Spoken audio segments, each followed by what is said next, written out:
Uh, so there, obviously, you can see the young me, much prettier, much cuter. I'm not going to say how many years ago that was because I don't want you to know my age. But I was 5 years old, as you can see in this one. And I remember vividly that I was in urgency running to the bathroom. This is the first memory I have. And I was rushing to the bathroom, and on my way to the bathroom, I saw my parents have a fight, a very nasty fight. But a 5-year-old me had no clue what was happening. But all I understood was something was not right. I didn't know whether it was happy, unhappy. I didn't know whether it was right, wrong. But it was so nasty that my way to the toilet taught me that that shouldn't happen. And ever since then, I have never got angry or revengeful at someone. So when I grew up, not when I was 5 years old, but definitely when I grew up after so many years, I read about this Japanese secret of long and happy life, which is called Ikigai. Now, we study in school systems where they don't tell us anything about such things, right? Like the Indian system is you go to LKG, done. Next 14 years, you're sorted. What are you doing? Studying, writing exams, getting marks. Nobody tells us about things like this. So going forward, what happened is, when I was 6 years old, this is how I looked. Definitely, you would see the difference, right? In my first set of pictures, I was happier. But here I'm not. And that's the photo that went on my passport. I still joke about it because my first passport still has that photo. That's because when I was 6, my parents separated or got divorced. I don't know what exactly happened then. And then I was moved to my grandparents' house, right? And there was a total change in routine because you're living with 2 parents, you have a setup, everything's sorted, and then you're suddenly put in to live with your grandmother who's less educated, who didn't know a lot of things that was happening in your life. And there was so much of difference, not just routine, financial privileges, and things like that. But then, do I have a choice? No, I didn't have a choice. I had to just live with it. And I lived with it.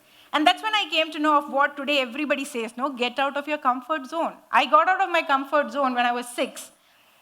And that's where I discovered what exactly happened to me when I was 6 years old. So I was in a very different zone. I was in my comfort zone, very functional family. I was pushed as a 6-year-old into my fear zone. I didn't know what to do because my mom's gone, my dad's gone. My grandmother, I don't want to call her an illiterate, she still figures out how to read English, didn't know what to do. She couldn't meet a lot of my needs.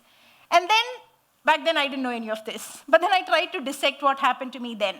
I understood that I went through a zone that's called the fear zone psychologically, and I understood I have to get out of it. Now that's when I decided that my grandmother cannot do a lot of things that I want as a child. And when you're 6, what are you? You're in first standard, second standard. Then I started listening to what my friends would come tell me in school about what their parents did to them.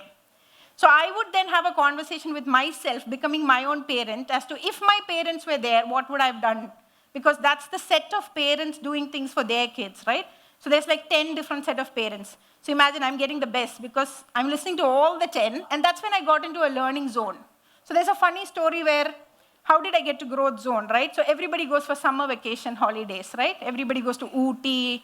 Like if you're from that part of Kerala, everybody goes to Ooty, Coorg, Kodaikanal. This is your scene. But then I also want to go back in June and tell people stories. So I used to fabricate stories, guys, which is why today I'm a storyteller. Because I would go to the library, I would read encyclopedias, world record books, God knows anything, and I would find a place which none of my friends would know. And I'd say, my mom, and my mom's a very, high-level IQ woman who might take you to a temple like that. So it's easy for them to believe that. So I would say, fabricate a whole story that I went in, I don't know, a car, this, we stopped, we saw elephants. I would set up so well. And this went on till I was 5th grade or 6th grade. I think early teens, when I realized I don't have to do this. It's okay if I don't go for summer holidays, right? What's wrong? You guys go for it, I don't go for it, but we still come to school together and do things together, right? And 2 years from then, what happened is, I was then moved to Chennai, in a city where I only knew broken Malayalam and some English, but all my friends either spoke a dialect of Urdu or Tamil, so I couldn't bond. And suddenly my mom shows a guy and says, you have to call this person your dad. You have to literally call him dad. And I was like, but why? No, I don't want to. But what was I, 7 years old? I didn't have a choice. So from next day morning, I started calling him my dad. Thanks to him, a lot of things in my life today is because what he taught me. And that's where I went to the growth zone, which is now I've learned that I have to face my problems myself, but I also have to adjust with someone new which is where I learned something what we know today, which is you, me, all the human beings around us. How much ever people talk about unconditional love and things like that, it can change. And it can take good forms. I'm not talking about the pessimistic side of it, but the optimistic side of it, that it can always change and go.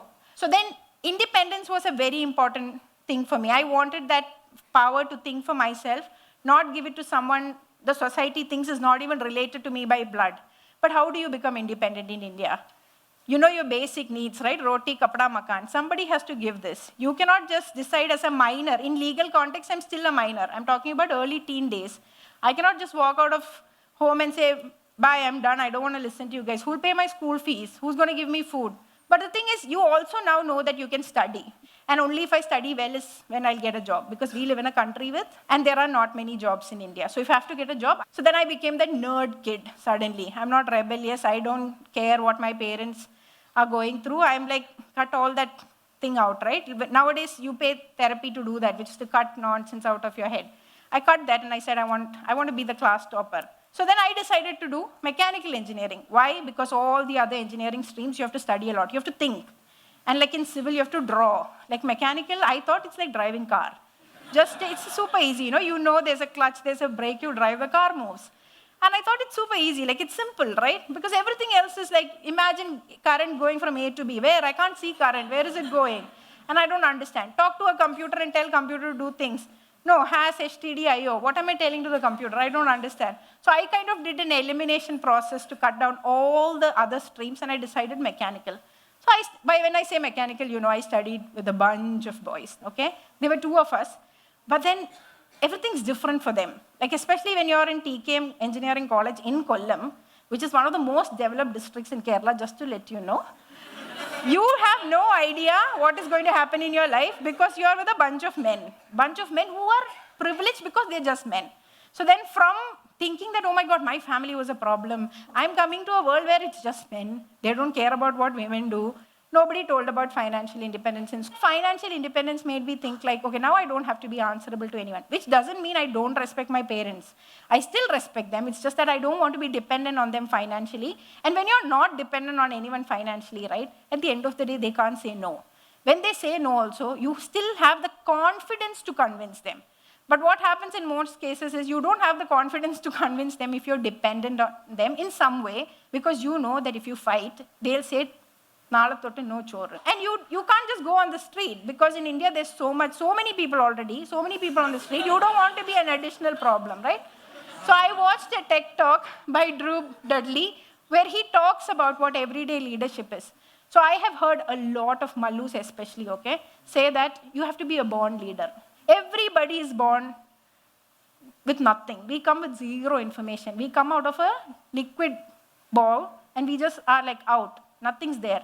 Genes don't carry like all this leadership skills and things like that. You do things and then you learn, right? And how do you learn to be a leader? You manage yourself. What is everyday leadership? Not rocket science. You wake up in the morning, you know you have to brush your teeth. You know there's a to-do list for you to do that day. Or if you're lazy, you will just lie on the bed all day. But those are all choices that you make, right? So everyday leadership is just you having your inner drive to get up, brush your teeth because you are hungry, you want to eat food. You having the spike that, okay, when I eat, I want to eat something that I like. Okay, if I don't like upma, don't give me upma. And what is grit? You have to make sure that if you have taken so much, you have to finish it. Like it's not like you take something and then you're deciding. That indecisiveness. So anything in life, if you follow these 3 things, it's pretty much you making a decision for yourself. And when you make that decision for a community, that's when you're called a leader.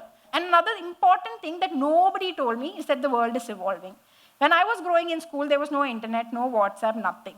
As I kept growing, I saw floppy disk go, CD come, CD go, USB come. Today, there's nothing. Like I just sent it to them on WhatsApp and it's on my screen. If you go to my engineering college today or even my school today, they still study textbooks which was written by my professors when they were studying. So now, because the world is constantly evolving, what you should be is, you should be super curious. Be curious about everything. Be curious of the fact is, why is this woman talking like this? Because when I was in school, there was no WhatsApp, right? Now there's WhatsApp. When your kids go to school, right, they won't even need you. They'll have chat GP mom and chat GP dads. So you have to always constantly look beyond. My reason was like a compulsion because I wanted to be independent. Every 7th person you meet in the world is an Indian. I don't want to live there. Even if they give me like 1 million rupees, you get bored. Nothing's broken. I've never seen a beggar in that country living there for a year. So this country makes us a lot different, which is why every big industry you take, why is Indians excelling in it? Because by default, when we are born in this country, we learn problem solving. You give us a problem, we solve that. Because if you don't solve that, tomorrow either water will not come in your house, or you won't have a bulb light in your house, something will be wrong. So you learn to fix it, irrespective of your gender, irrespective of which class, caste, or city you are in India. Now what happens when you don't learn is this. I don't know if anybody has told you this. Nobody told me this. I figured this out on the internet, that all human beings and animals, unless you're born with a medical condition, we all have the ability to acquire, fine-tune, and transfer knowledge and skills every single second of our life. Now what happens, this is like a fridge. If you don't use this, what happens? It will stop. This is why you will hear all 30+ year people saying, oh, we can't learn a new language, it's very difficult, I'm getting old. Why? Because you stopped learning. Your brain now has forgotten to do it. So if you continuously feed your system with a new thing every day, it will continuously work. If you're in India, you have to be this elephant. Okay, if you're anywhere else, you can be that elephant and you can survive in life. All my friends joke, okay, that you know everyone. How do I know everyone? Because even if I want to know Barack Obama, right, he and I are disconnected only by 7 people. If I know someone who knows someone who knows someone and who knows Barack Obama, I know Barack Obama. But it doesn't mean that tomorrow I can take a selfie with him, no. But if there is something that matters to him and matters to me, I have the means to reach him today. Because there's internet, there's LinkedIn, there's WhatsApp, either from their life or from something they've read, or from something they did or something they discovered. Like this carpet is actually bothering me, that's why I'm not looking down, which is why I'm forced to look at you guys. A lot of things are bothering me. My slide is not center aligned on the screen. I'm not happy about it. I will tell Amit that later. A lot of things is bothering me, but I'm trying to contain it, right? Instead of people calling that, oh, you have OCD, she's so like irritating, I try using that at my work. This is another very important person I met. I don't know if you know Meena Amma. She's a culinary practitioner. When I met her, she was, I think, 68 or close to 70. And she could jump at a height of 6 feet. Guys, I'm not even 6 feet. She wears a sari, and she jumps at 6 feet when I met her. This is like by default. It comes with Aadhaar card. So then this woman told me, no, that's not the case. So I decided when I met her that when I'm 60, I should be able to lift, to go up till the 20th floor and come down. Not be a champion after going up, but survive, not die. Still go up and come down.